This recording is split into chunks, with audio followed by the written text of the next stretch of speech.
Hello and welcome to the Entrepreneur Experts Cafe, sponsored by Entrepreneurs Rocket Fuel. I am Kimberly Hobscheid, your host and the creator of the Facebook community, Entrepreneurs Rocket Fuel. It's a community by entrepreneurs, for entrepreneurs, helping entrepreneurs and experts get their business to the next level. Come join the community at www.entrepreneursrocketfuel.com/Facebook and join the conversation. Today, I'm going to interview Frank Zaccari. Frank is an expert in his own right.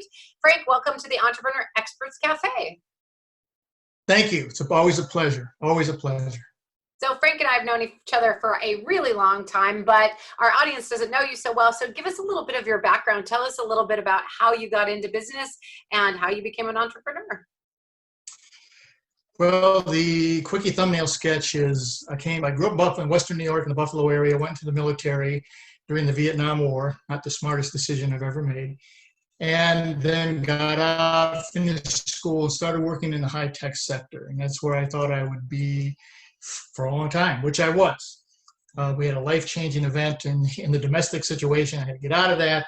And as a CEO of two companies up in Seattle, and in order to be a full-time father, I bought an insurance agency so I could be home, raise my daughters, and do what needed to be done.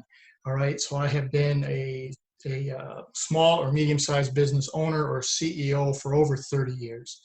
And what I've discovered is it's the hardest job in the world. I have a radio show called Life Altering Events, which is now 45 episodes, 150,000 listeners, 24 countries. And every week I hear people who've gone through some kind of life-altering event in their personal or professional life. And lately, most of the conversations, Kimberly, have been about how difficult it is in the business world trying to be an entrepreneur because the rules constantly change. And now with this COVID thing, if and when we start to come out of it, the change is going to come even faster. And so everyone tells me on the show, I just want things to go back to normal. And I tell them, it's not going to happen. Exactly.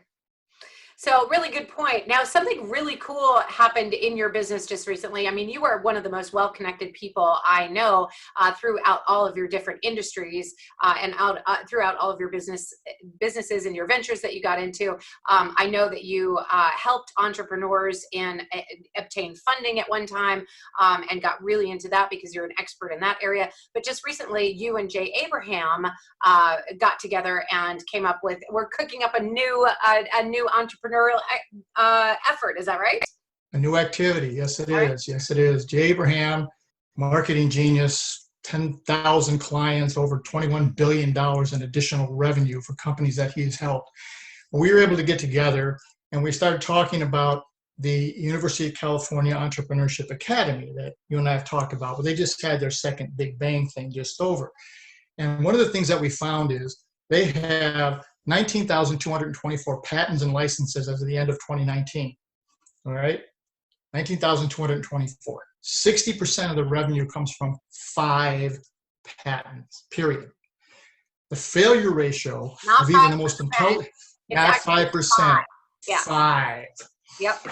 Failure ratio is outrageously high. And when we spoke with the professors, the head of the program, they said, well, Frank, there's reasons for that. And one reason is it wasn't the right mix. And I said, well, that's a nice way to say you didn't pass the who cares test. You know, nice stuff, but nobody cares. So what? So they listed 5 reasons. And I got done listening to it and I said, okay. And I was telling this to Jay Abraham, those aren't reasons. Those are excuses. Aww. I said, well, let's think about this, professor. And you have to say this nicely because professors get really touchy when you tell them something like that. Well, I said, maybe what we should add to the list of why there's such a high failure ratio is because these entrepreneurs don't know what they don't know. And they aren't willing to bring in the necessary expertise because they're smart and they figure, I'll figure it out myself. Yeah. So as we went through the normal status quo, you're still having a massive failure ratio. So as I'm sitting with Jay Abraham and some of my other associates, we said, what if, my favorite 2 words, what if we put together a program there where we reached out to some of these major research universities and some of these high-profile organizations who are trying to make a difference, and we put together a program very elite, very exclusive. You must apply for it. There's a first step application on my website. We review that. We do a very intensive screening. And if someone is accepted, then we are going to team with them. We are going to collaborate with them and fill in the holes that the entrepreneur or the founder doesn't know. I'll give you an example. One of the people, brilliant scientist, amazing, just amazing.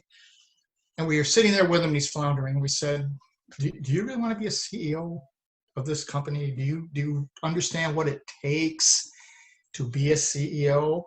Would you be happier being chief scientist?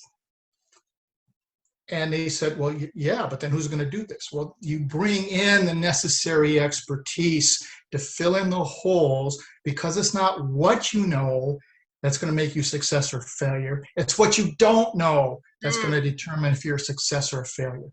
So we put that program together with Mr. Abraham. We just put the announcement out just this weekend.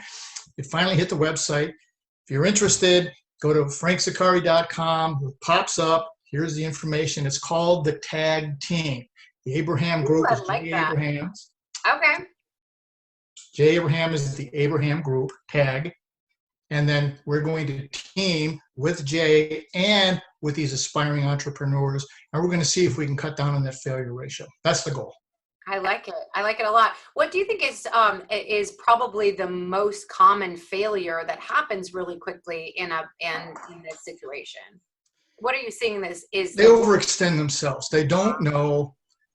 They're very good at doing something. That's why they started a business. Okay, but that something is just a minute part of what it is to run a business and or a company. As you know, you've done it multiple times. So they try to do everything, or they try to juggle too many balls, or they get their, if they're one of the college people, they get their buddy from their fraternity house, or they get a professor, and they're nice people, but they haven't been there. They don't know what it's going to take. They don't know how to do scaling. They don't know how to do the financing component. They don't know how to run multiple projects and keep them on track, but they're very good at what they do. So focus on what you do and surround yourself with the people who can fill in the holes, because if you're the smartest guy in the room, I learned this years ago, you've got a big problem. Aha, because you need to surround yourself by people who are smarter than you are. In their areas. It's absolutely. What do you not do well, and what do you not want to do? And let's bring people in.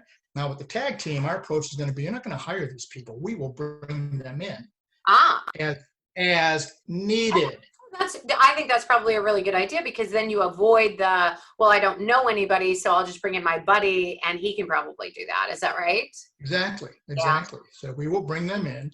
And then Jay Abraham, true to his form, the way he operates and the way the tag team is going to operate is there will be a revenue sharing. So if you go from $1 million to $4 million, we're going to get a percentage of that increase. So the better you do, the better we do. And I've seen so many up and coming where they go out and they'll meet with people with money, and people with money just want to get their money, return on their money. That's all they want. Okay. And if it's not coming in, then they're going to pull the plug and back out. The other thing I see is that we're going to create strategic alliances and relational capital. Relational capital being the big thing, because when you go for money, as I've done for many years, when you go for money, you usually get the minimum amount because the entrepreneur is too afraid to ask for what they want. So they get some money in the door and they get from A to B. Okay, now they need to get all the way to G. So now they got to go back for more money again. So they got another pitch deck, got to go through all this nonsense, go through all the humiliation and pain and suffering of doing this over and over, instead of getting with some group like the tag team who will sit down and say, if we need money and if this is of value, we can create it. We're not going to give you all the money up front anyway. You're going to get it in stages as you hit milestones. So what milestones are you going to hit? When do you need the money and how much? So now you're not always running back and begging for additional funds, which is terrible. It's a terrible thing to have to continuously do. Now we have people who understand what you're doing, and then we bring in the right people to continue your trajectory towards success. Fantastic. All right, great. So if people want to get a hold of you and find out more about this program, where is the best place for them to go? The best place is at my website at the moment, which is frankzaccari.com. Okay, do you want to spell that out for the people on the podcast? Sure. Frank, that's easy. Zaccari is Z like zebra, A, double C like in Charlie, A-R-I. So it's frankzaccari.com. It's a website. The first thing that's going to pop up is the announcement of the agreement with Mr. Abraham and Life Altering Events, my company. And then there's a contact sheet you fill out, and then you can download the first step of the application. Fantastic. All right. But it's really been good to have you here. I'm super glad that you came out and carved time out of your day in order to be here with us to share this with our group, because I'm sure there's a lot of people in our group that'll be interested and hearing us on that are our subscribers on YouTube. So before we let you go, though, are there any final words you have for our crew? Any words of advice? The final word is Entrepreneur's Rocket Fuel is just a tremendous operation. And I've had interfaced with so many people. Jackie Simmons had me speak at her event, and people asking for help, and we're all helping each other. So that's what it's all about, ladies and gentlemen. Help each other. Oh, I like that a lot. All right. Thanks so much, Frank. We appreciate you being here today. Folks, I'm Kimberly Hobscheid with Entrepreneur Experts Cafe, sponsored by Entrepreneurs Rocket Fuel. Join the community, join the conversation. We'll see you next time. Cheers. Thank you.